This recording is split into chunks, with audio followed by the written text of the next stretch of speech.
I think I'm introducing the great inimitable Dani McClain, who's going to introduce Sarah, Michelle, and Liliana. Dani is a contributing writer for The Nation. She's a fellow at Type Media Center, has written for too numerous places, but Talking Points, Memo, Al Jazeera, America, Color Lines, Ebony.com, Guernica, among other media outlets. Dani reported on education while on the staff at the Milwaukee Journal Sentinel and has worked with organizations including colorofchange.org and drug policy as a media strategist, communication staffer.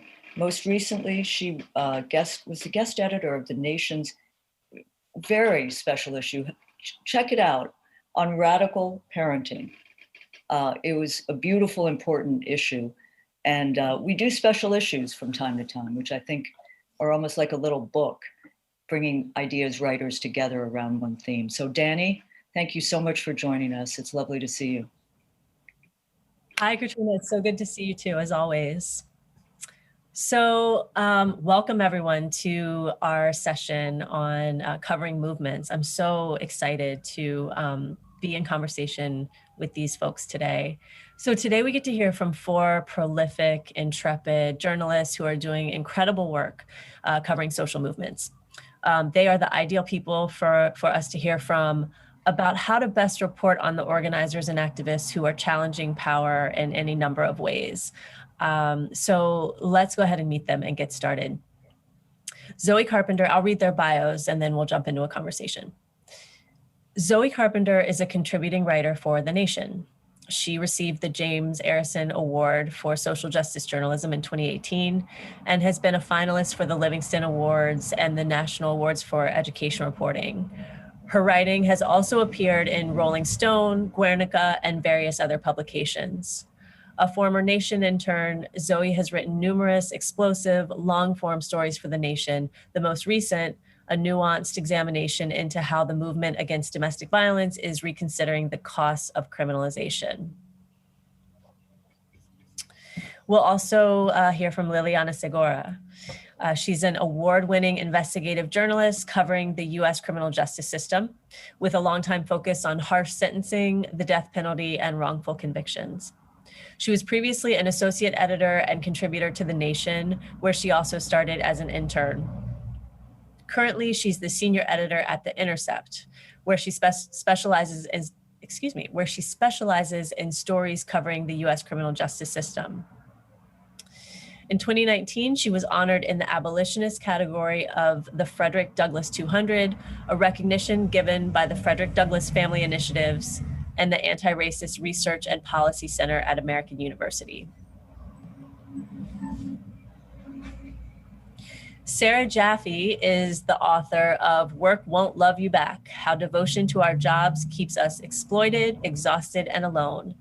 She's also the author of Necessary Trouble: Americans in Revolt, both from Bold Type Books.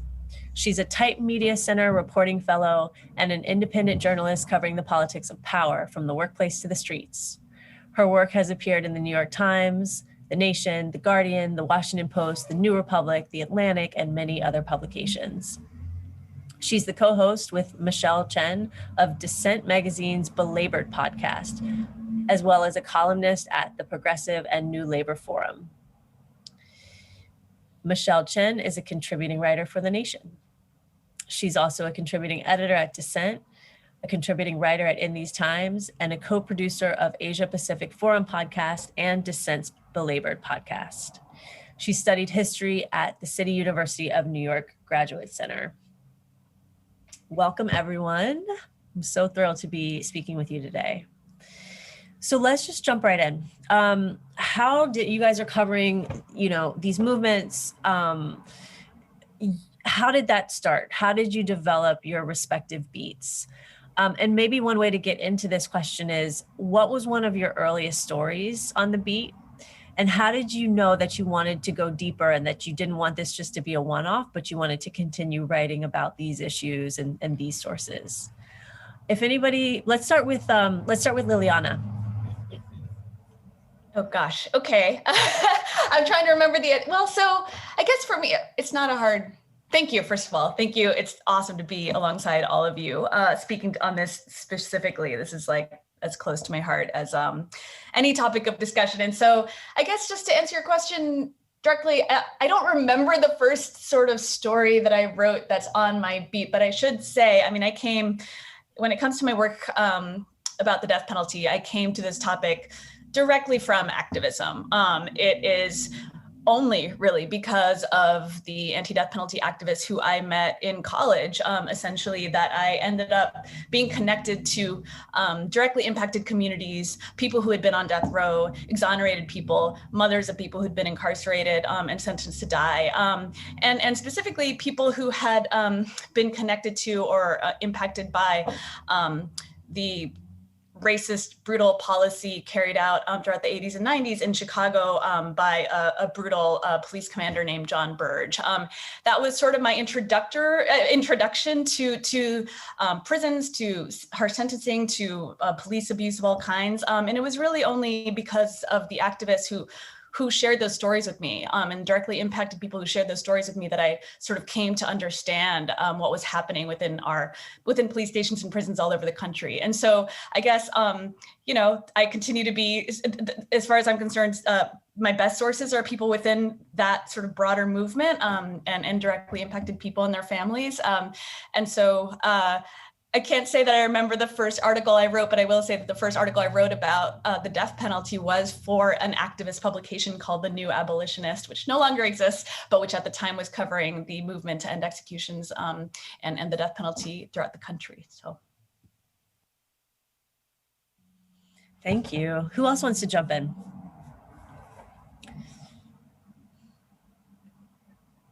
Okay, I will. Because I wanted to say when everybody else was introducing themselves as nation interns that I was also a nation intern, and I did not put that in my bio, but I should have, because I was not a nation intern at the same time as any of you other wonderful people, though, which is a bummer. But the first labor story that I wrote was actually while I was a nation intern. And Max Frazier, who is no longer with the magazine, was the intern coordinator at the time and is also a big old labor nerd. And so when I told him this is what I wanted to write about, he encouraged me. And it was actually, this is really interesting because in the last year, I've gone back to this subject, among other things, for the podcast that Michelle and I co-host, to talk about the Philadelphia Museum of Art. And so this story that I wrote for The Nation was about these security guards who were outsourced. So they were employed by this terrible third-party company that all of you have probably heard of. And they were trying to form an independent union because of weird things in American labor law that require sort of security employees often to not be in the same union as other employees. So I wrote about this for The Nation. And at the time, good God, this is a long time ago now because we're talking about labor law reform again.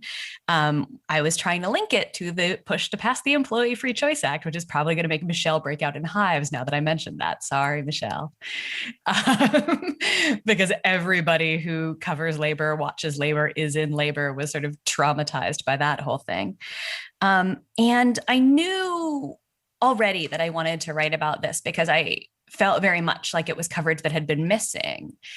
Even in the progressive media for the previous, this was 2009. So the previous 10 years that I'd been paying attention to these things, it was all about the war in Iraq, which is great. And we should have talked about it. And we seem to have counter corrected in the other direction. Now I see Liliana nodding. But there was very little sort of discussion of working people's everyday lives, and most of us are working people. So it's a very specific beat on the one hand, and also an incredibly, incredibly broad one that allows us to cover all sorts of things. Great, thank you, Sarah. Zoe, Michelle? Sure, I can go next.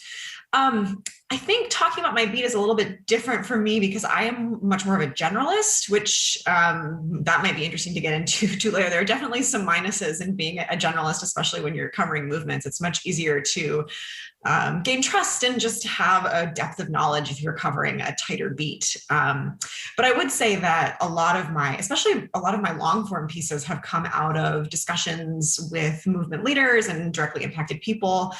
The first piece I wrote for The Nation, actually as an intern, came out of some work I had done at an independent radio station, a community radio station in Oregon during Occupy Wall Street. So I wrote just a short piece about the role of community radio in Occupy Wall Street and how that form of media sort of fed the movement.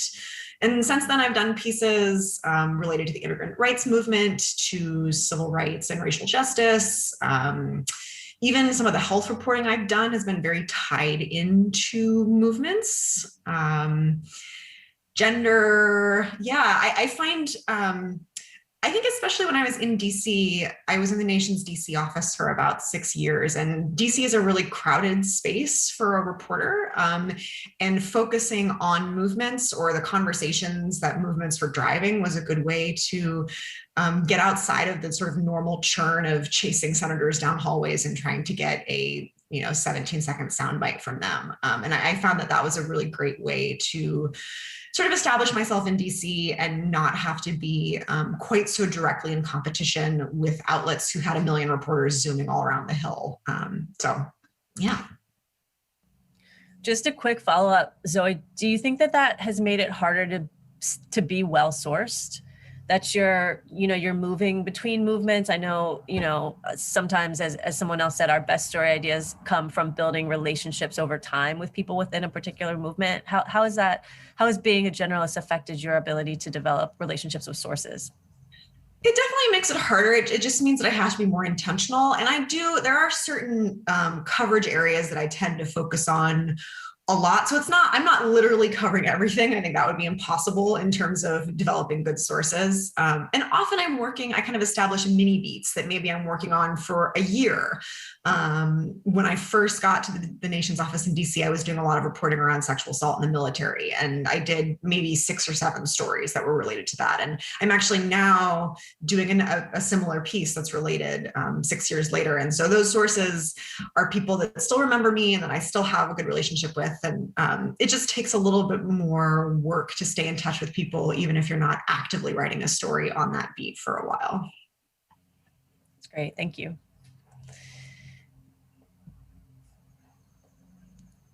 Michelle. I'm the only one left. Yes, and I just unmuted myself.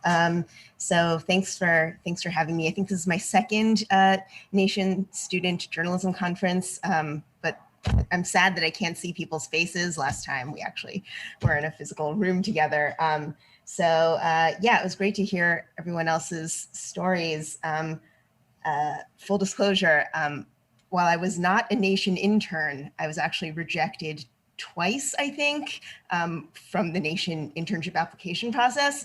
So I just thought, I'm glad we have the full spectrum here, and any student journalists out there who've been rejected recently, do not despair. It's not the end of the world. Anyway, so I think my first experience writing about politics, I have to say, I guess I was, when I was growing up in New York, I had exposure to activist movements. And so my writing often focused on politics, and usually the politics would actually be a segue into learning about the movements that were trying to address the problems that I was writing about. I think the first such article that I wrote that intersected with some kind of movement was also about the death penalty.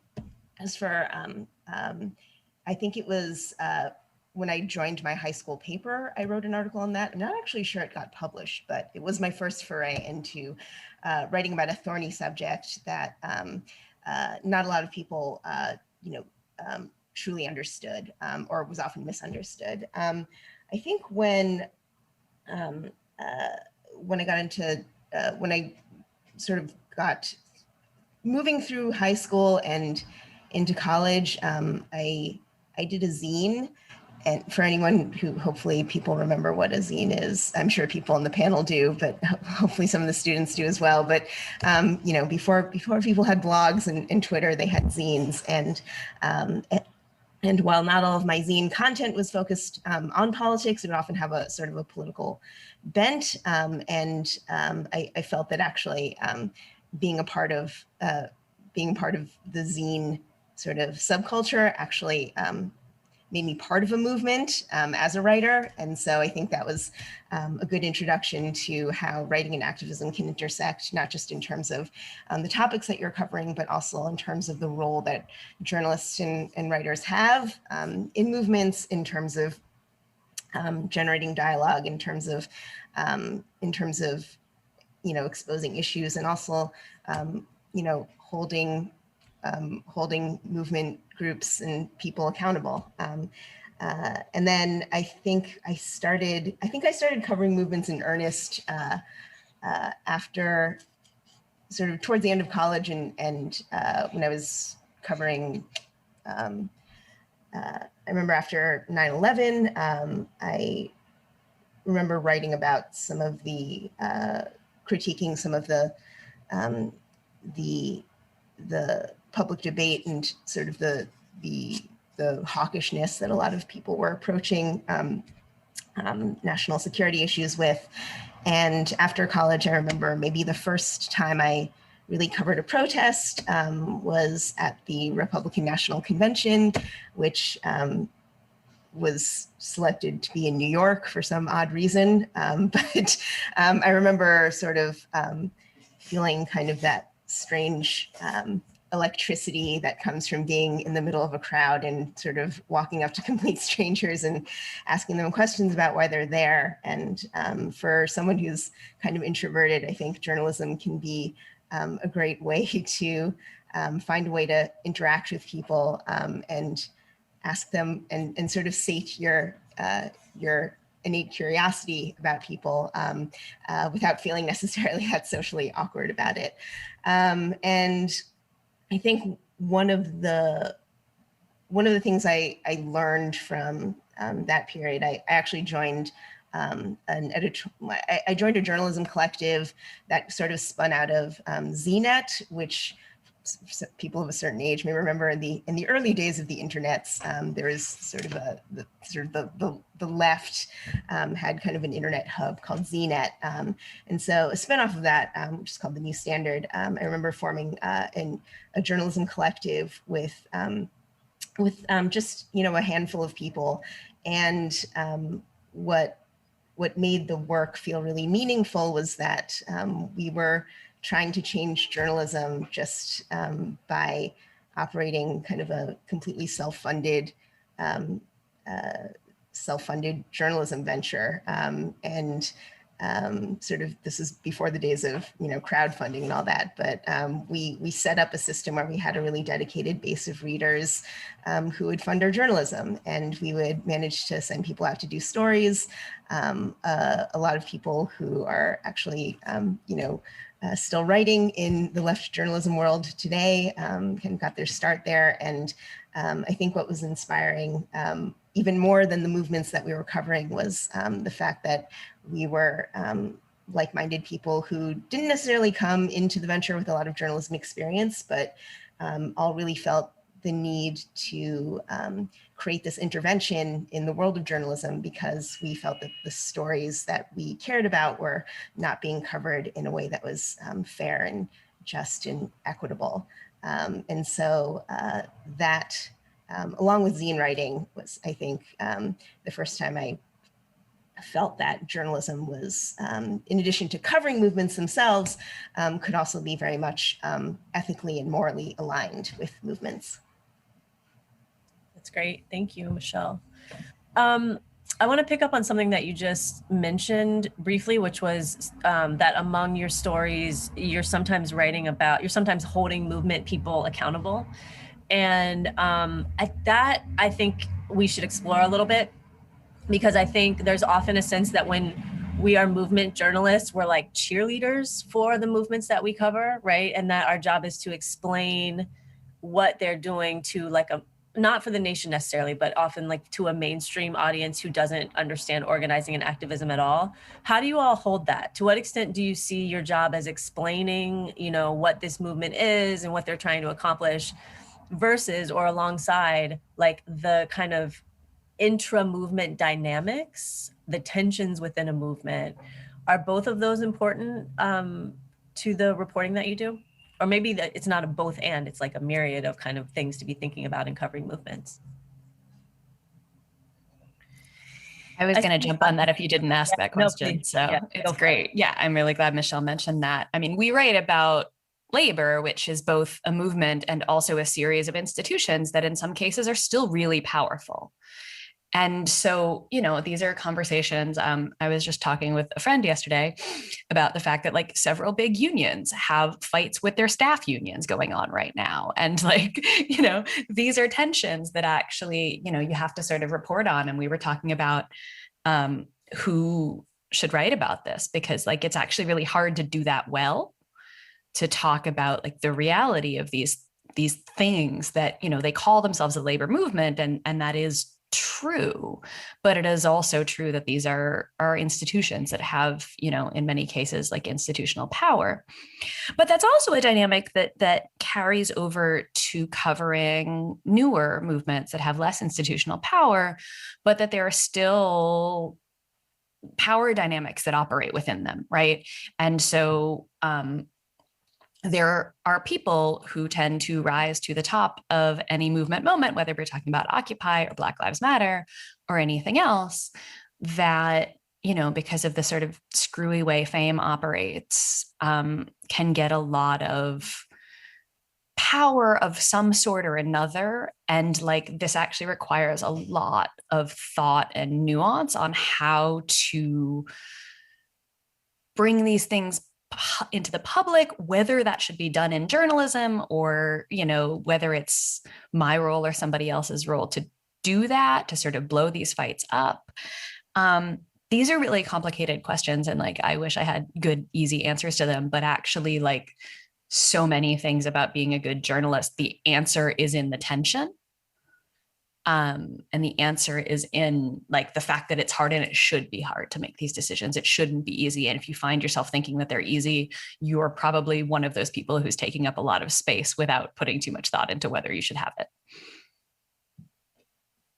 Also, I want your thoughts on this question too, Dani. Yeah, I mean, I'll say that you know, I wrote a story. I can't remember what it's called. It's for The Nation. It's called like something about BLM and Twitter. Like, is the true home of BLM on Twitter? Or is it elsewhere? And what I was trying to do, it's exactly what Sarah was just saying. There are a lot of people within this kind of most recent iteration of Black liberation organizing who come out of movement, like come out of either racial justice movement building, or they've been doing base building, they've been working on the ground in communities for years, right? And then there are people who got a lot of attention and fame because they're really savvy at social media. It's not to say that their analysis isn't important. It's not to say that they don't have a role. But I was noticing that the people who were being held up as leaders were not necessarily the people that were doing the work that I understood to be actual movement building work. And so I did write a story that attempted to kind of pull apart those strands. So yeah, I think I would agree with Sarah. It's very complicated because you don't want to give air to, and you don't want to bring attention to something that doesn't deserve that much attention if it's going to distract from like, these people are actually challenging, you know, police abuse of power. And you don't want to create like, oh, you know, this story around an individual if it's going to distract from the work that all of those people are trying to do. So it does take a lot of nuance. And I think that that's also why it's important that we be in these beats over time, because it's only through writing a bunch of stories that you begin to understand what's actually worth taking on and what is going to blow over and, you know, you don't need to put your attention on. I'm so curious what other folks think. I think bouncing off of what Sarah and Dani both said, I think it is really important to have like a deep knowledge of a movement and its history before you know, come up with, you know, a takedown piece or something like that. And I think one of the issues that movement journalists in general have to face is that they don't want to come off as cheerleaders, right? Or as sort of mindful, you know, boosters of a movement because they like the ideals or the ideology behind it. On the other hand, you also don't want to you don't want to do what a lot of mainstream journalists do, which is to, ask questions in bad faith in order to sort of exploit divisions within a movement, for reasons that might be related to entertainment value or sensationalism or what have you, right? So I think in addition to understanding the nuances of power dynamics within a movement, journalists also have to understand the power that they actually possess as well, as interlocutors between a movement and the wider public. In addition, I think you also have to keep your audience in mind, right?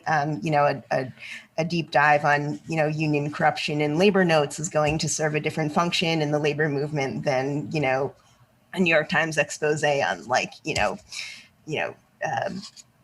corruption, among MTA workers or something like that, or, like overtime corruption, which is every 10 years they do a story on overtime corruption. So I think you also have to understand the how things will resonate in the media, and also, which media you're writing in, and what medium and what platform you're going to use.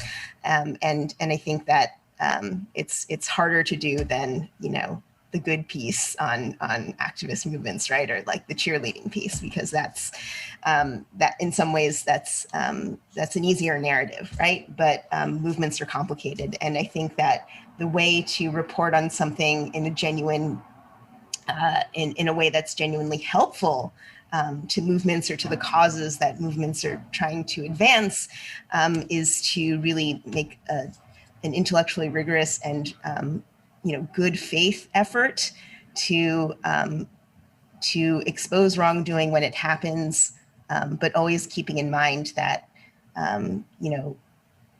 there's a public interest in what you're doing, and that what you're trying to do is not to simply expose and exploit the weaknesses within a movement or an organization, but to move forward the conversation on how these movements are serving the communities they purport to represent, and if they're failing to do that, then why?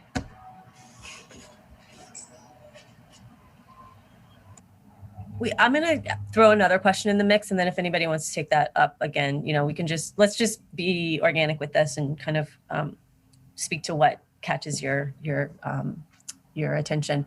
How have you decided what publications you want to write for? So I think all of us, write for progressive and left publications. Sometimes we freelance for more mainstream corporate media, maybe. But how have you decided that? And what relationship does that have to how you hold your own politics and your desire to? Is it about you write for the publications that you do because you're able to hold a certain political analysis and perspective that you wouldn't be able to elsewhere? But how do you think about where you want your work to appear? How do you make those decisions? I guess I'll just jump in, since for me, I work at The Intercept full time. I'm not able to sort of in a position to freelance. Even if I wanted to, I might be allowed to, but I'm not sure that I could. But I suppose for me, part of what has kept me at this publication is essentially that it is one of the places where I know that I'm not going to be confronted by an editor who's like, well, you have expressed an opinion about the death penalty, and now you want to go and report on it, and those things are in tension, because I don't believe, I don't believe that sort of journalistic objectivity is, the kind of end all and be all of sort of journalistic standards. I think a lot of us would be in agreement about that. But essentially, I've chosen to stick with the place that gives me the freedom to go to the places that a lot of people aren't going, and tell these stories from the perspective not only of, sort of the activists on the ground, but the people who are at the receiving end of these incredibly violent policies, including incarcerated people and the people on death row. I'm talking about this a lot because I just came off of a period during the pandemic where I was in Terre Haute, Indiana, on the ground constantly for months during the time that the Trump administration carried out 13 federal executions. 13 federal executions from July until January. And And I can genuinely say that I don't know that any other publication would have allowed me to do what I did, which is essentially to be like, you know what, this is happening and I don't exactly know how it's going to go, but I need to be there and I need to capture it. And I went over and over and over again. And, you know, I'm really grateful for that. So, you know, it's different as a freelancer, obviously, and sort of pitching to different places, but that my priority over time has really become like, write for the places that allow you to do that work and who don't question your priorities in terms of amplifying voices that are too often unheard. Yeah, Right. Then that can become part of the work, right? Like I have worked for corporate media where I'm doing my work, but I'm also having to negotiate a lot of conversations internally that become part of the work and a distraction. Zoe, I'm so sorry. Go ahead. No worries. Just to echo what Liliana said, I think part of the reason I've stayed at the Nation, where I've been most of my career, is that freedom and the sense of support for ideas that other publications, more mainstream publications, might consider either too niche or too radical. But I think also there are some concrete considerations for me in terms of editorial support and rigorous fact checking, really smart editors to work with. And I think those to me are quite important, along with a kind of political ethos that feels good to me. But because I want to make sure that my work is accurate and that it's being edited well and you know, appearing in a very rigorous journalistic fashion. So that's part of what keeps me at the Nation too. And I just wanted to say on the previous question about covering movements and cheerleading, I think one thing that I think about a lot with my work is, or I think one thing that kind of maybe sets what I do a little bit to a different category, is that I'm rarely covering movements straight on. I'm often using movements as the beginning of a story or to seed story ideas. So paying attention to a conversation that a movement is having or a debate that's happening within a movement. But I'm not covering that debate or that, square on. I'm looking for a story idea there. So let's see, I'm trying to think of an example of that. I did a big piece about an immigration enforcement program during the Obama administration in New Orleans. And that came out of a conversation with immigrant rights advocates who are working down there, who were really troubled by a pattern of a type of search and a type of raid and the use of biometric fingerprinting devices. And so that piece ended up being an investigation of this particular enforcement program. And I was quoting movement leaders, and that the movement in New Orleans was very much part of the story, but the story wasn't really about the movement. It was actually looking at the enforcement program that the movement had brought to my attention. So I think the point of that is just to say that there are a lot of ways of doing movement journalism, I think, or of involving movements in your reporting that don't have to lead to a piece that's just about, hey, this movement is doing this thing, it's so great, let's look at it uncritically.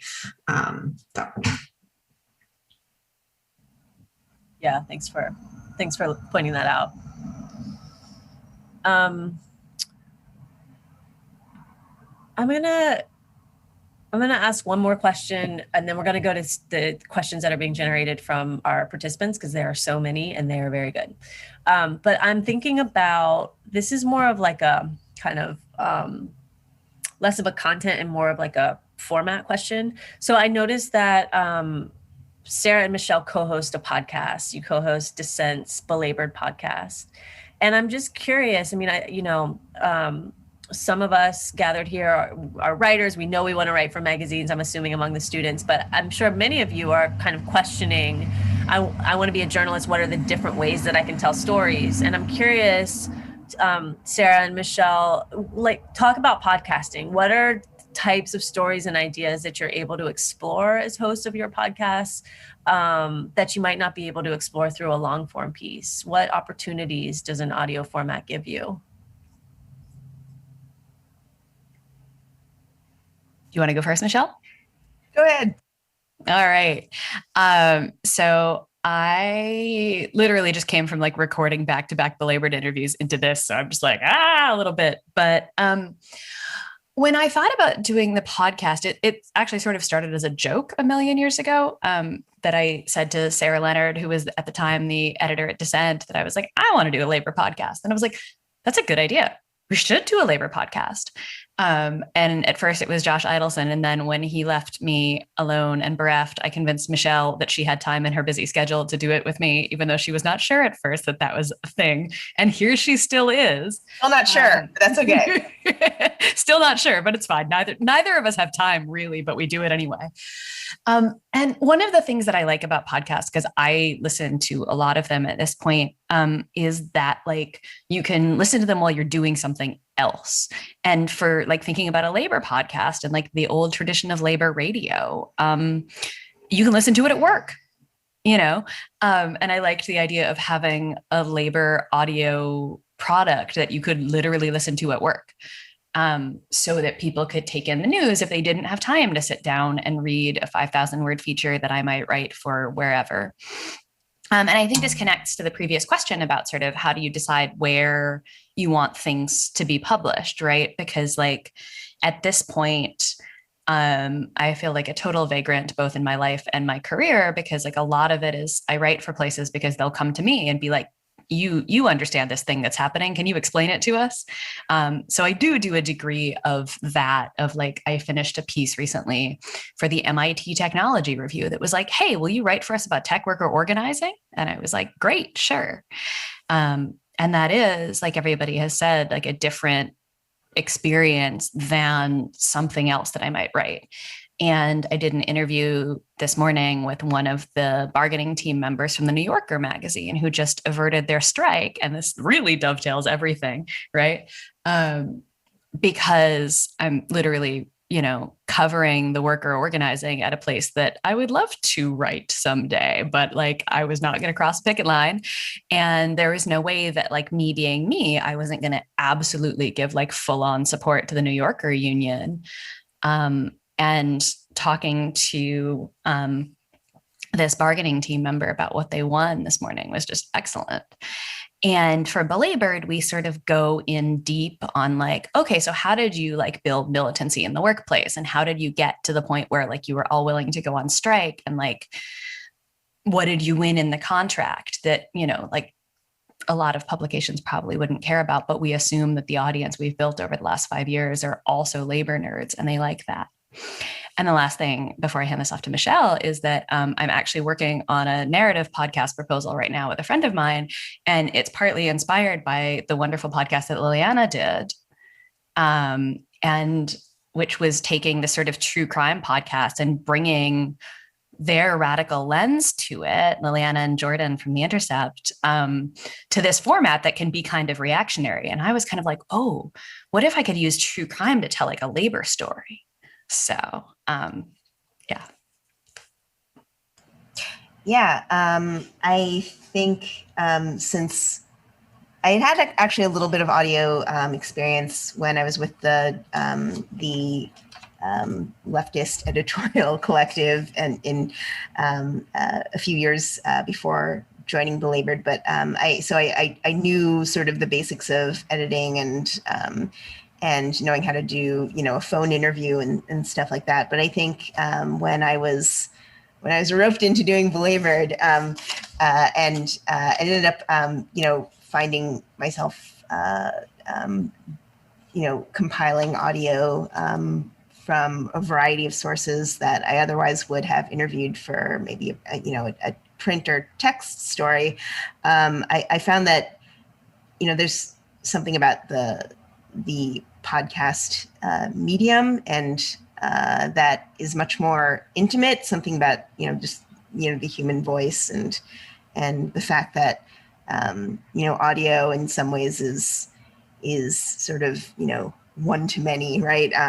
You're speaking to a wider audience, but there's something also very personal about hearing someone's voice, especially in the way that we consume podcasts now. I think, you know, with my other podcast, Asia Pacific Forum, there had always been an emphasis on sort of, you know, looking at public affairs generally and interviewing experts. And one of the things that I found really rewarding about doing a labor podcast is that sometimes you talk to people who are on a picket line, or they are, working in a fast food restaurant all day. And they're not necessarily going to have media training. They're not necessarily going to be the most polished voices, right? But you still get to hear their voice sort of, unfiltered. And I think that's powerful. And it can also be challenging in a way when trying to distill that into like, a neat 5-minute audio segment or something like that.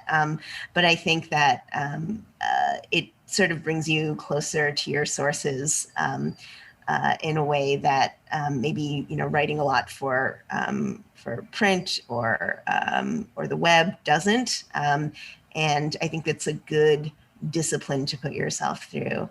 I think, I was a couple of years ago, I ended up doing a long form podcast that was sort of an oral history of my parents' store. And I think that some of the skills that I acquired from interviewing people for Belabored came in handy, because there's a point as a journalist when you know that a piece of audio doesn't need any more intervention from you, or that you want to clip it and leave in the silences, or leave in the part where they hesitate, right?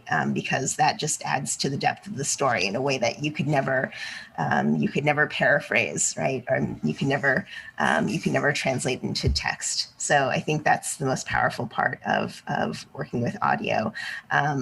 Not every story lends itself to audio, but I think that the reason podcasting has exploded so much is because I feel like the way our media works these days, it's very easy to feel sort of isolated and disconnected from a lot of the issues, even if you care deeply about them. And podcasting is one way for people to feel, at least on some level, connected to stories that may be happening far away, or in another part of the world, or in a very different segment of society. Thank you. Thank you both.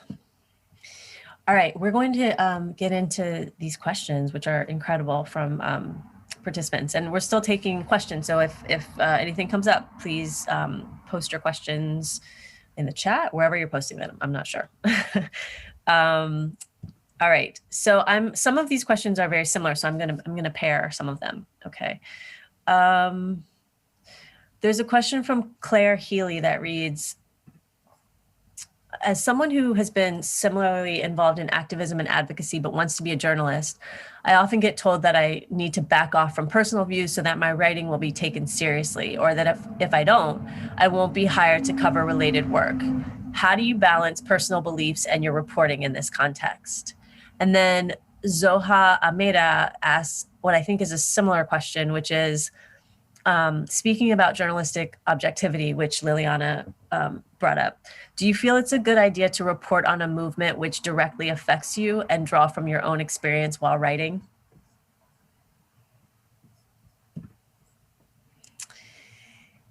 We touched on this a little bit in terms of like how choosing what newsrooms we want to be a part of and what battles we want to take on in terms of, our legitimacy, defending our legitimacy as writers. But I think I like these questions because they kind of get at this from another angle. Does anybody want to take it on? Take the second part, or let's just speak to, I think because I sort of came up through advocacy and then left media, that it took me a while to sort of fully appreciate the extent to which somebody, for example, who either had been formerly incarcerated themselves or had even a loved one had been incarcerated growing up, I underestimated or didn't fully appreciate how much people in that position were being told that essentially should disqualify them from covering these issues, which I felt a bit naive when I started speaking to at events like this, frankly, and got questions from young journalists, oftentimes young journalists of color, who were saying, I've been told that I shouldn't be covering X, Y, or Z community because I'm too close to the story. And it just enraged me. I was like, to me, that's exactly backwards, like if only in terms of, the prison system that I cover, if only we had journalists, and this is starting to change in some very important ways. If only we had people who fully understood what it meant to grow up an incarcerated, family member. I met with a journalist here in Nashville, where I live now, who told me that growing up, she had, her father was incarcerated, and she was sort of actively discouraged from writing those stories related to that issue. But she brought so much knowledge to bear, not just knowledge, but obviously empathy and perspective. So I guess I would say, to me, as an editor, as much as a writer, I'm no longer actually an editor. I was always looking for voices that sort of came from a place of understanding and empathy and experience when it came to these policies that otherwise remain abstract, or where people inevitably bring their own erroneous assumptions to these stories. So I would just say, don't shy away from bringing that where you can. Absolutely. Yeah, objectivity is a lie. It's just an absolute lie, right? It's just like, and it's often code for like straight cis white man. And that's the objective point of view. And anybody who's not that is somehow not objective, and we're biased. And like the interesting thing that's been happening in my main beat, which is labor, is that like, as I was just saying about the New Yorker union, like there's a wave of unionization across the media, which means that like more and more and more journalists have the experience of being in a union, which like both like gets them to understand what I've been yelling about for the last 10 years, but also means that like the average quality of labor coverage has gone up because people have literally like gone through a battle in their workplace for just cause job protections. But the interesting thing about the way these two questions paired together actually is that like you get the second part of the question can also be a trap, right? That you get stuck being the journalist from XYZ background, and therefore you can only cover this thing. And you are only allowed to write from this perspective. And you are always on the opinion pages.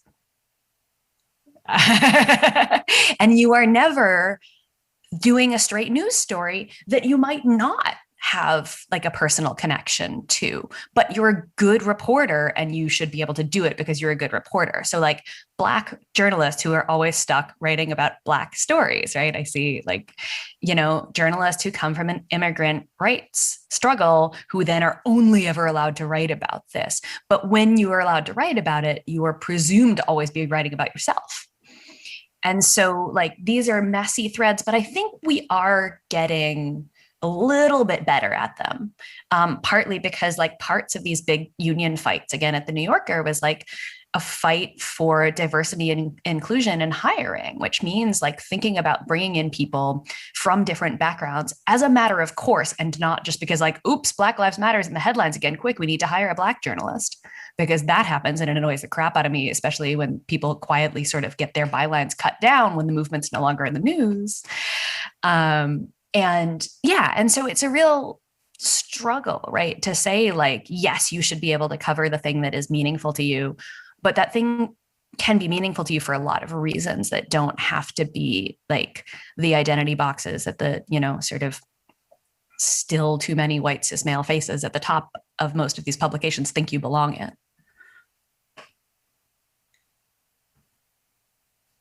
I think sorry. No, go ahead, Michelle.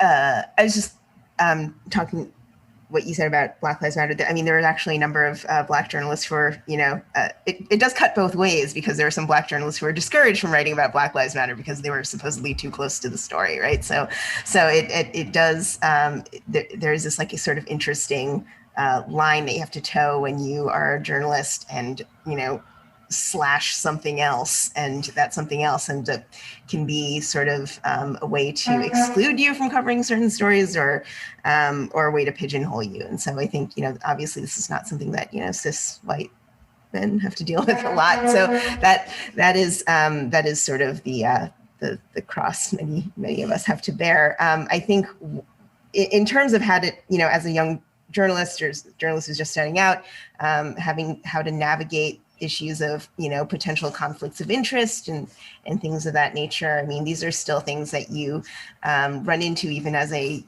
movement journalist or as a journalist for leftist publications, if the publication is worth its salt, right? If they're able to identify a true conflict of interest, that means that the editor maybe has hopefully has done their research. That means that you have a good sense of whether or not there really are other factors at play that would maybe prevent you from coming across as being completely fair when covering an issue, right?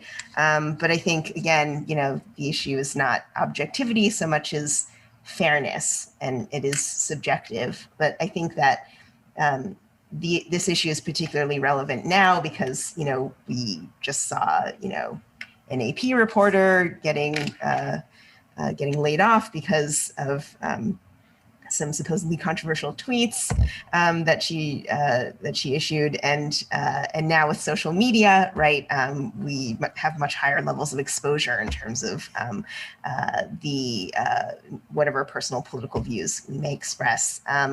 And I don't think the answer to that is to try to censor yourself or silence yourself, right? I think the answer for in terms of your journalistic career and your future in the media would be to try to find editors who can approach the issue with that kind of nuance and that kind of sophistication, and not just look at a bunch of tweets or respond to some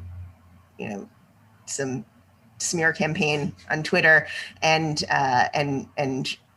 react impulsively, right? I think if there's a way that you can, it does have to be sort of navigated on a case-by-case issue. And that, unfortunately, is a level of nuance that's often not afforded to many journalists of color or journalists who come from marginalized communities. Yeah, I agree that that fairness is a much more important sort of standard than objectivity. And I think transparency would be another one, in the sense that I think a lot of reporting that purports to be objective is super not transparent, because that veneer of objectivity allows or gives the impression that the writer comes from nowhere and their family comes from nowhere, and they've had no personal experiences that they might bring to bear on the facts that they choose or the framing that they put over the article. So, also as someone who's worked as an editor, if a writer is writing about something of which they have personal experience or family experience, the fact that they're disclosing that is actually, to me, that's really important, and I think that's can be much more ethical from a journalistic perspective than a piece that pretends to have no perspective at all, or a writer that pretends to have no perspective. I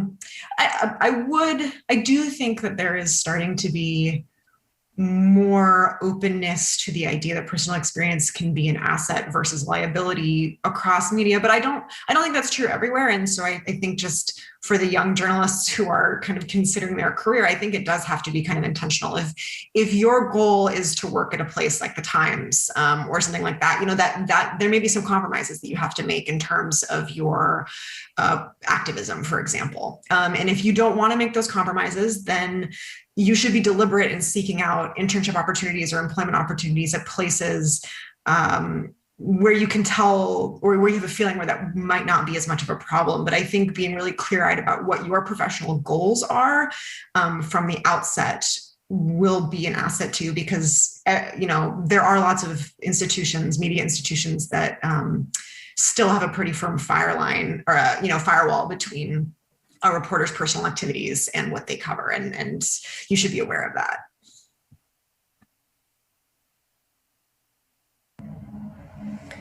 I think these are such important points. I'll just add a couple. I mean, I was really, when Sarah said something about how certain pieces will get labeled opinion, or they'll be put, in an opinion section. That's something that I've seen so often, where it's like, that's reporting, it's just because of who wrote that piece that you're labeling that opinion, but that person did reporting. And, early in my career, I worked for newspapers, and I'm so glad that I had this was before the business model completely crashed. I started newspapers in 2006, I think. But I'm so glad I had that experience. And I think it's one that, you know, very few of you will have, because, you know, regional papers and big major metro dailies just aren't hiring the way they used to, aren't doing the work that they used to. But having that experience, you know, I would be sent out to cover a fire or to the police press conference, these very basic kind of metro desk things. But what it gave me was the ability to push back on an editor and say, like, this is reporting. I've reported, like, I've sat in school board meetings until 1 a.m. Like, and I think being very confident about what you're doing so that you're in a position to enter into these conversations with people who will pigeonhole you, I think is important. There was another point that I wanted to make about that, but I can't remember it, so we'll move on. I'm gonna group another set of questions that are really very practical questions about how do we do what we do. So what advice do you have for young journalists who are trying, this is from Joanna Buonaconti.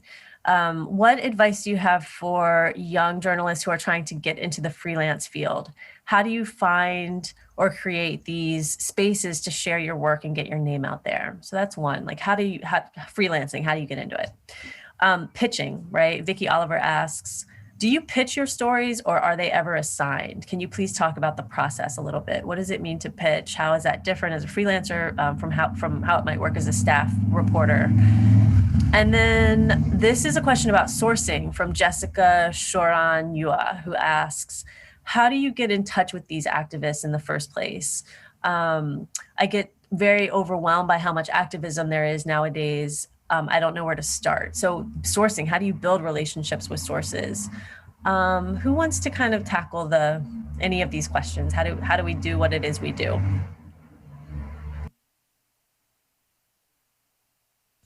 I can start.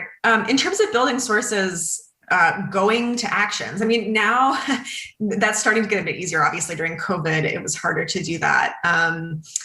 Going to protests and talking to people, figuring out, I mean, which organizations are working in this space, you know, around the issues or the type of movement that you're interested in, and then asking for background conversations with people who work for those organizations. Those are just some of the ways. And I will stop there. I feel so bad because when people ask, like, how do you become a freelancer? My answer is like, don't, which is awful because there also aren't jobs. So I always feel awful coming to these wonderful gatherings with all of you wonderful people. And at least I don't have to look at your faces while I tell you that this industry sucks. But it sucks. And also I want people like you, because I cannot see you all, but I assume that Peter Rothberg did his usual good job of gathering young, smart, wonderful people who care about the kinds of things that we all care about. And the industry desperately needs you. And also it's a terrible place. It's an awful place. I can only make it as a freelancer because the Type Media Center, formerly the Nation Institute, subsidizes my work. I could not pay my bills on freelance alone. And I have sold 2 books that both did well. So it sucks. It really, really sucks. Get involved with the Freelance Solidarity Project, which is an organizing project among freelance journalists to, among other things, like help raise that floor so that it can suck a little bit less, because it's just awful out there. It's really hard. And a lot of places will try to pay you nothing or next to nothing to write things for them. And it's just crap. A lot of places will very cynically take advantage of people who are trying to get started. And I wish I had good other options to direct people to get started. But like the answer is it's really, really hard. And it really does help to do internships, and too few of them are paid and paid decently still, although that's again starting to change, largely because interns have organized and demanded it.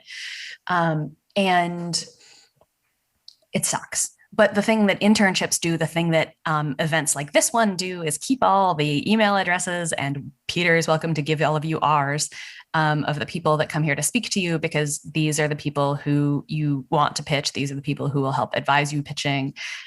These are the people who can tell you where to pitch. because it's really hard. People don't like to hire writers that they haven't seen before. Editors are lazy and they go back to the same 5 people over and over again. And I get assignments now because I'm one of a small number that is now a larger number of labor beat reporters that have been doing this for a while. And when I got started, I think Michelle and 2 other people were regularly writing labor stories. And they were for like 2 or 3 publications that regularly published them.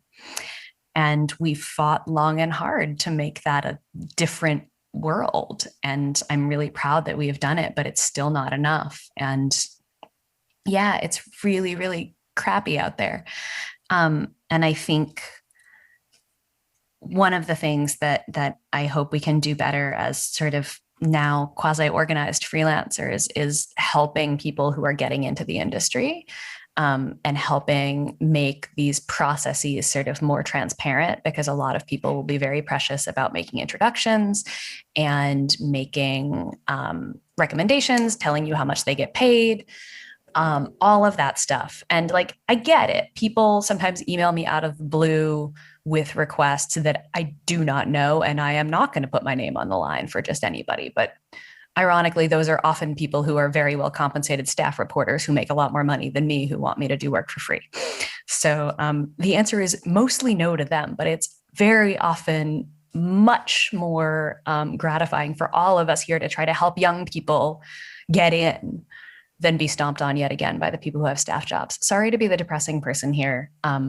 It sucks out there, but we need you.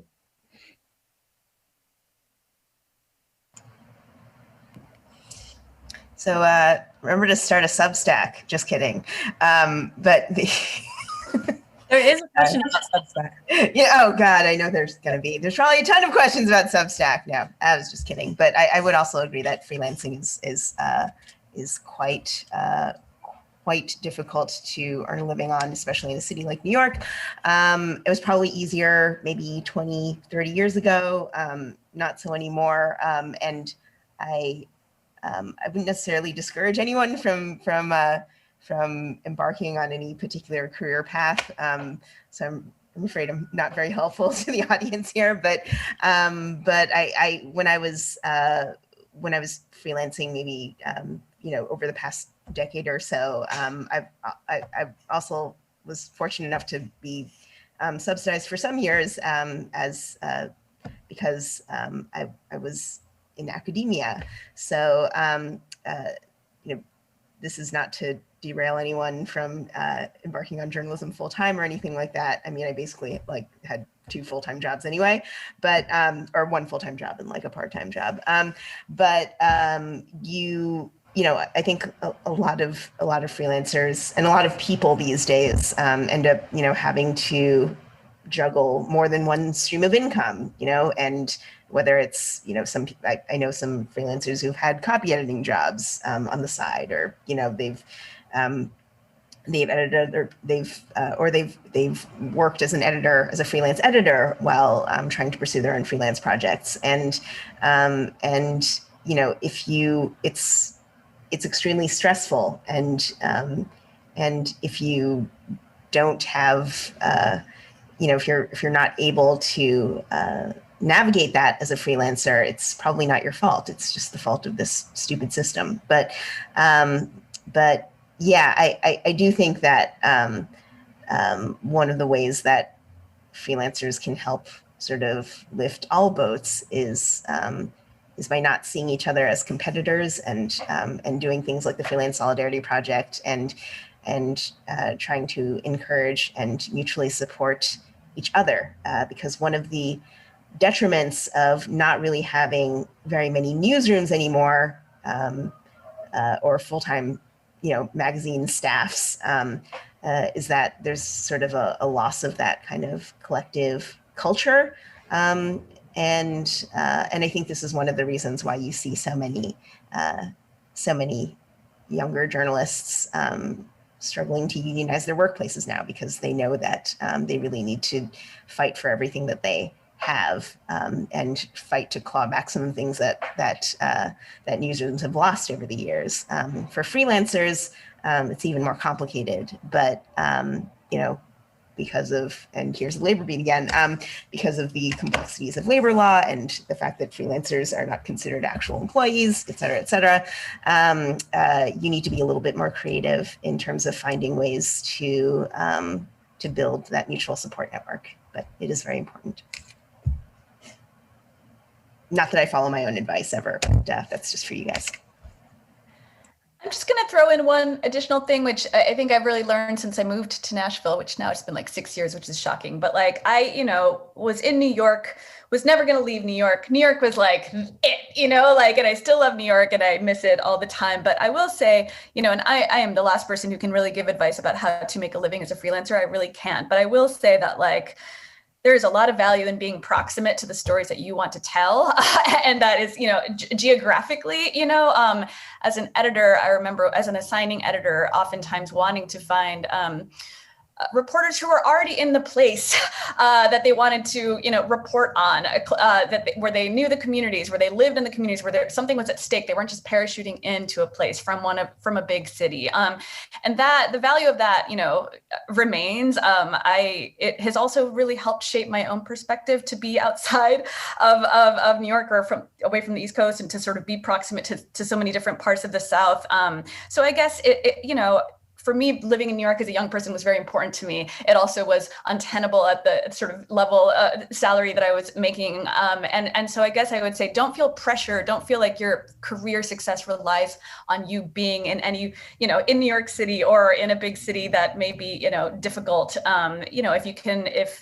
If there are other places you might like to be visiting to report, I would encourage you to consider, establishing yourself in one of those places and seeing, and because it could take the pressure off. It also sort of leads to more interesting stories and a lot of options in terms of how to report on your beat.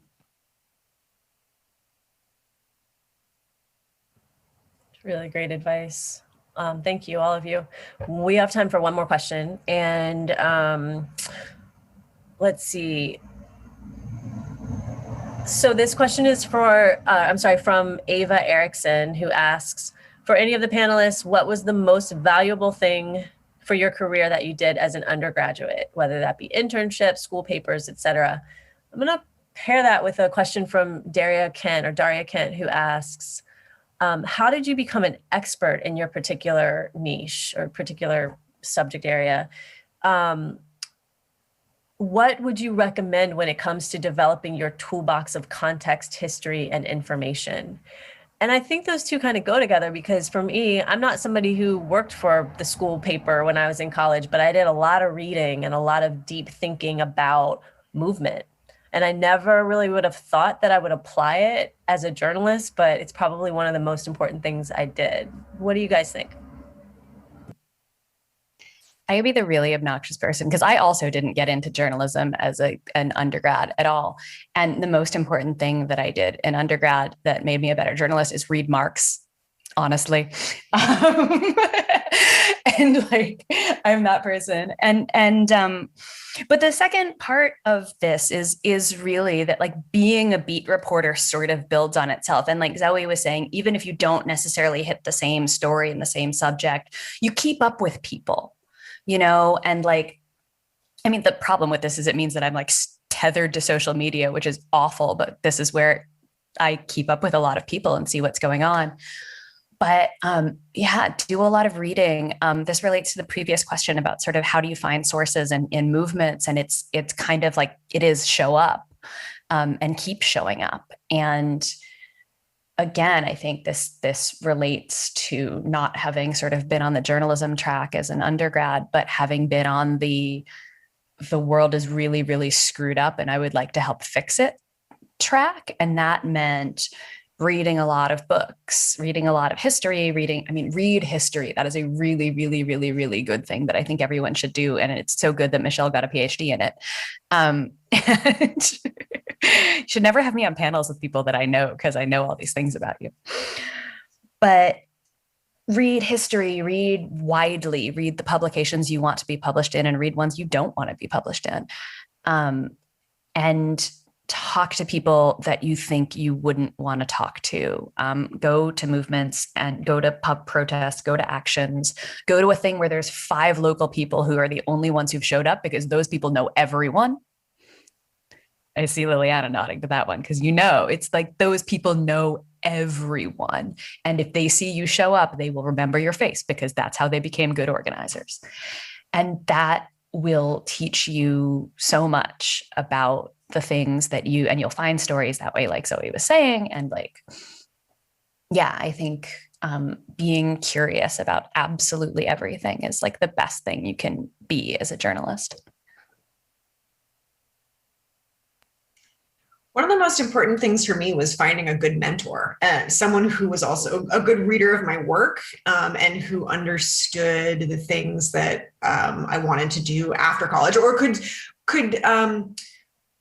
show me pathways that I didn't know existed to perhaps follow after college. And I think mentorship and finding good editors is something that is really important in the industry and can be really, really helpful, and that people don't necessarily talk about a lot. And that was something that I recognized in college, because I had a professor who was so helpful to me, and have tried to find others like him in other parts of my career. So to me, that was much more useful than the internship I did at the local paper, which I wrote a lot of really boring arts previews. And I guess it got me used to picking up the phone and calling strangers, but I wouldn't say that that was particularly influential in my career as a journalist versus what others have already said about reading widely and deeply. And then also just finding people who know more about the work that you want to do than you do, and getting their advice and getting them to read what you're writing and critique it, and not be afraid of some really strong critiques. Yeah, so I would second the reading history thing, but that's just if you want to be a boring academic, which is what I'm going to end up being probably. But I did write for publications as an undergrad, but I did my zine. But I think probably the thing that was most informative about the most informative experience I had sort of early on in my writing career, I guess, would have just been learning to be like both tenacious and curious, and to stick with the topic that you're really passionate about. And I think that if you have the luxury of being able to write as an undergraduate, or in grad school or whatever, I mean, you probably have more freedom than you may ever have as a working journalist to really focus on issues that you care about. So if there is maybe one benefit of doing anything as an undergraduate would be to take advantage of that freedom that the college experience can sometimes afford you. I would also say that just in addition to reading history, just like knowing how to do research was probably is a more important skill than even just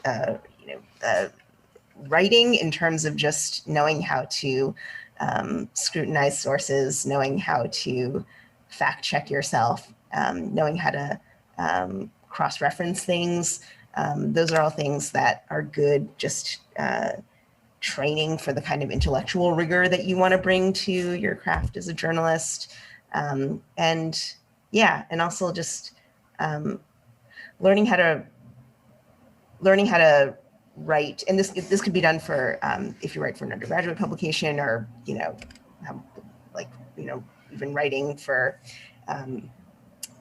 even writing on a Substack or something like that. If learning how to sort of distill information into a way that makes sense to a general audience is really important. And I think when you are a journalist who may be considered an expert in something or has a specific beat, it's really easy to sort of get lost in the weeds of things, but you always sort of have to come back and kind of, ground yourself in the fact that you're actually there to be kind of a liaison between this body of knowledge that not very many people know very much about or know deeply, and and the wider public. And so I think, I don't think being expert is as important as being humble in terms of the stories that you pursue. I'll just quickly add, I don't have a lot to add. I mean, I would, yeah, take all the history. I wish I had been a history major. If I could go back, that's what I would do. Read all the things. But also, I guess I touched, earlier I mentioned that I sort of fell in with anti-death penalty activists on campus when I was in college. He sort of introduced me to communities I would never otherwise have known. And I'm so grateful for that, in part because it sort of allowed me early on to kind of be skeptical of this notion of prestige or qualifications or academic titles, or this idea that for a long time I held on to, which was that how was I ever going to write about the law if I didn't go to law school? Do I need to go to law school or journalism school, or maybe both those things, in order to be qualified to write about the things that I want to write about? No, I didn't need any of those things. It's probably helpful to have a little bit of grounding in the law if you want to do that. But I have found that over the years, maintaining my proximity to affected communities and sort of reading what I can and learning in other ways has been as valuable, if not more, than going to law school ever would have been. So just kind of keep that at the forefront and don't assume that you need to rack up the degrees. Certainly do internships, but titles don't sort of imbue you with an expertise that putting in the time and getting to know communities does. Thank you all. So we actually do have time for one more question if we kind of rapidly go through the answers. But this social media has come up again and again in this conversation. And I wonder that there's a question from Prem Thakura that I think kind of gets at something that folks are curious about, which is the internet often brings out the worst human instincts in us. And this can be especially challenging as many people as people like many of us feel the urge to be online, plugged into what's happening. So this is like what Sarah was saying about how you keep up with people, right? So what mistakes, attitudes, behaviors have you caught yourself falling into, and how have you caught yourself in taking care of yourself? So I think that question really gets at something that I really struggle with as a journalist, which is how do I use and interact with social media? I use Twitter the way, to kind of survey, right? Like I'm like, what are people talking about? Like, what are the possible story ideas? But I'm not active. I'm not sharing my ideas. I personally think that that's not appropriate and I'm not good at it. But I use it to share links. I've written this, check it out. I think that this is a huge question. What works for you? How are you using social media as a journalist, knowing that you could be exposing yourself to, someone mentioned like what the AP journalist, lost her job. What are smart ways to be using social media in our current environment? Well, I am using social media anxiously and poorly, is sort of how I would sum that up. I think like you, Dani, I don't always feel I don't really feel comfortable just spouting off on Twitter. I think often I think of myself as someone who has strong opinions, but as not always being comfortable sharing them right away, because I often evolve in my thinking, or I self-edit constantly, which can be good in a writing context, but does not lead to quick tweets. I will occasionally, if I read something that really pisses me off, I might fire off a salty tweet about it. But I generally kind of restrain myself from doing that and have a very vexed relationship with Twitter, because I recognize that it can be very helpful to a writer's career, especially a young writer. If you have a large following on Twitter that you can leverage, publications do see that as an asset in hiring. And I think it's silly to pretend that that's not the case. It doesn't mean that you have to have a large following to be successful at all. But it is, it's something that I wish I were better at sometimes.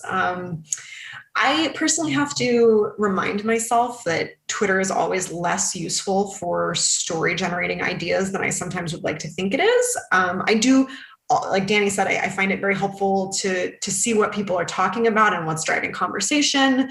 But if people are talking about it on Twitter, it's usually already a story that has been written to some extent. at least in my experience. And so, there are times when I'm sort of tempted to fall down the Twitter hole because I think it's useful to my day, but it's actually just a huge time suck. So I try to limit my engagement. I think it can be great for engaging with specialists, for example. If you curate lists with like immigration experts and you want to just look at the list of what those immigration experts are saying on Twitter about a big news item, there might be story ideas there. So I think the list can be much more helpful for story generation than just your general Twitter feed of 1,000 or 2,000 people or however many people you follow. I will totally second lists, especially because the Twitter algorithm these days just absolutely sucks. And so I basically don't ever look at my main feed. I just look at lists. And I have them curated for all sorts of things, some of which are public, some of which are very private because nobody needs to know who I'm looking at. And they can be really useful places to sort of return back to different subjects, things like that. And honestly, like I took up knitting. I was just telling my housemate the other day that I took up knitting to like stop picking up my phone and mindlessly scrolling a lot. So that I would be like, I'm knitting while watching TV instead of like picking up my phone and looking at Twitter. And I've really had to like edit my relationship to it because it can be an awful time suck, and you can get caught up in feeling like you have to like respond to every terrible take that somebody has. A friend of mine just sent me a terrible take, and I am not going to write about it and not going to tweet about it, but I am just like going to be annoyed by it. And yeah, and also, like I had Tucker Carlson talk about one of my tweets on his show, and I had racist, threatening emails, Facebook messages, they were commenting on pictures of my dog on Instagram. Man, I was just like, leave my dog out of this. But it's real that like the right wing is looking for ways to discredit people, and that as much as they complain about cancel culture, they are the first ones to try to get people canceled and fired from their jobs. And that's real, and it sucks. And that's actually what happened to that young journalist at the AP, is that the campus Republicans at Stanford, where she went to school, came after her. And this is a long tradition that goes back to somebody who recently canceled herself from the New York Times. I mean, she didn't invent it either. The McCarthyites invented it, but like, it's real that these are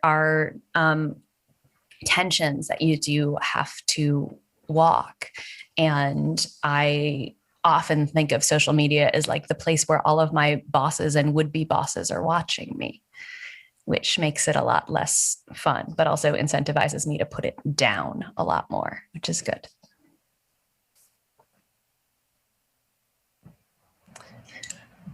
Yeah. I'm definitely not a professional tweeter, and I generally use it for information gathering purposes, because I feel like if you think you have like this really original hot take to tweet about, you're probably wrong. So generally speaking, I don't think I don't think it's necessary or oftentimes wise for me to mouth off on Twitter. So I don't. But I also think I think the question of social media also sort of runs deeper in terms of what is its role in our public culture. And while it may be helpful to some people's careers, it can also be extremely unhelpful and self-sabotaging. So I don't have any good answers, but I do think that if social media, I think you have to be careful in terms of your journalism, what you put out there in social media, in terms of what you've reported on and information that you've gathered, because you don't want to preempt any story that you may ultimately do, and you certainly don't want to give anyone a chance to scoop you on anything. I know that there have been some instances in which journalists have literally taken a tweet thread that someone else put out there and just republished it as a story with their byline on it. And it's obvious, right? Like, it's obvious what they're doing, but, the current parameters of journalism and, editorial scrutiny, unfortunately, don't see that as a form of plagiarism. So, I think that, I think the Trump era has probably made people question how healthy our fixation on social media is. And I think that that also continues, but I do think that, you know, it's just part of the ether now. You know, I think even though social media culture is not conducive to this, you know, the old adage of counting to 10 before you say anything is probably kind of helpful here, especially if you're just starting out. Thank you. Liliana, any thoughts? I would just echo what everyone else said. You know, I tweet a lot less than I used to. I definitely, you know, use it to learn, use it to find sources, use it to keep track of what's, you know, what's happening. But then, you know, take a walk, walk your dog, you know, do other things that that sort of force you to disconnect, because I have found that it makes me a much happier person to do so. Well, with that, we will close. This has been such an incredible conversation. Michelle, Zoe, Liliana, Sarah, thank you all for sharing your insights, sharing your experiences. I hope that those of you who have attended learned and feel as kind of fired up, ready to get out there as I do. And thank you to the nation for organizing this incredible event. This is my second time being involved as well, and it's always quite different. Last time we were actually together, but it's always just so nice to come back together with Nation folks, Nation colleagues, and share stories and ideas. So thank you, everyone. Also, so now the participants, y'all are heading into a 30-minute break during which people can network. And at 1:15, Ken Klippenstein and Aida Chavez will be, they'll be talking about reporting from DC. So make sure that you tune into that as well. Thank you, everyone. I hope you have a great rest of your days. Bye.